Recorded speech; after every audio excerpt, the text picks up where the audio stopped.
அன்பான நேயர்களுக்கு வணக்கம். நேயர்களே, ஏழரை சனி, இந்த ஏழரை நாட்டு சனி என்பதை பற்றி முன்னதாகவே 2 பதிவில் வைத்திருக்கின்றேன். இந்த ஏழரை நாட்டு சனி என்பது நாம் எல்லோருக்கும் 4 முறை வரக்கூடிய சனி. மங்கு சனி, பொங்கு சனி, குமுகு சனி, மரணச்சனி. இந்த சனி இந்த 3 முதல் சுத்துகளிலும் 90 மாதங்கள் 7.5 வருடம் நம்மை ஆட்கொள்ளும். அந்த 7.5 வருட காலத்தில் சிரசில் 7 மாத காலமும், கண்ணில் 9 மாத காலமும், முகத்தில் 1 வருட காலமும் சஞ்சரிக்கும். அப்பொழுது சிரசில் இருக்கக்கூடிய சனியும் கண்ணில் இருக்கக்கூடிய சனியும் சில கஷ்ட நிலைகளை ஏற்படுத்தக்கூடிய வாய்ப்புகள் கட்டாயமாக உண்டு, இல்லை என்று சொல்ல முடியாது. மேலும் கண்ணில் இருந்து முகத்தில் வரும்போது மிக பெரும் மாற்றத்தை இந்த சனீஸ்வரனானவர் கட்டாயமாக கொடுத்தே தீருவார். என்ன விதமான மாற்றம்?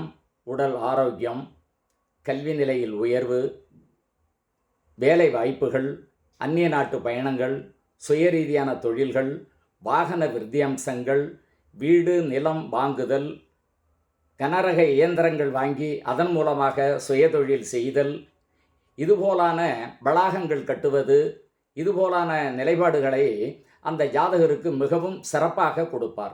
மேலும் இந்த ரிஷபராசி நாதர்களுக்கு வருங்காலமும், மேஷராசி நாதர்களுக்கு தற்போது இன்னும் 2 மாத காலத்திற்கும் பிற்பாடு நான் சொன்ன அனைத்து விதமான விடயங்களும் மேன்மை பெற்று வலுவான வாழ்க்கையை கொடுத்து வாழ்வியல் பாதையை சிறக்க வைத்து அதன் மூலமாக அவர்களுடைய துன்பமெல்லாம் விலகி சுபிட்சமான வாழ்க்கை நிச்சயமாக ஏற்பட போகிறது.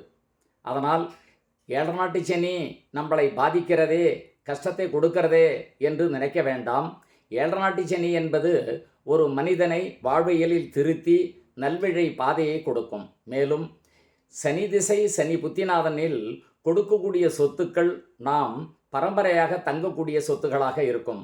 நம் மகன், நம் பேரப்பிள்ளைகள் வரை அந்த சொத்து தங்கி இருக்கும். வேறு எந்த கிரகங்கள் கொடுத்தாலும் அந்த சொத்துக்கு அழிவு உண்டு. சனி பகவானுடைய ஆதிக்கத்தில் கொடுக்கக்கூடிய சொத்துக்கு மட்டும் எந்த விதமான அழிவுகளும் வாராது நேயர்களே.